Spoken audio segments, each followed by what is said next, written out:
আজকে যখন আমি নিউজ পড়ছিলাম, নিউজ পড়ার মধ্যে এই নিউজটা যখন পড়ছিলাম, আমার শরীরের লোমগুলা দাঁড়িয়ে যাচ্ছিল নিউজটা পড়ে। কারণটা হলো একজন মানসিক ভারসাম্যহীন ব্যক্তিকে পিটিয়ে হত্যা করা হয়েছে। কে করেছে? ঢাকা বিশ্ববিদ্যালয়ের মেধাবী ছাত্ররা। যে বিশ্ববিদ্যালয়ে পড়ার জন্য প্রত্যেকটা বছর এত অ্যাডমিশন হয়, এত যুদ্ধ হয়, সেই বিশ্ববিদ্যালয়ের মেধাবী স্টুডেন্টরা একজনকে পিটিয়ে মেরে ফেলেছে এবং সে মানসিক ভারসাম্যহীন। এবং এটা জানা গেছে যে সে বরগুনার সাবেক ছাত্রলীগের কোন একজন নেতা ছিলেন। এখন তিনি মানসিক ভারসাম্যহীন এবং তাকে নাকি ঢাকা বিশ্ববিদ্যালয় থেকে একটা ফোন চুরি করা হয়েছে, তার জন্য তাকে এভাবে পিটিয়ে মারা হয়েছে। ব্যাপারটা একটু ভেবে দেখেন।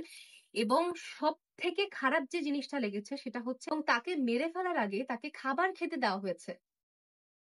মানে কতটা নিকৃষ্ট মানের মেন্টালিটি হলে মানুষ এমন কাজ করতে পারে।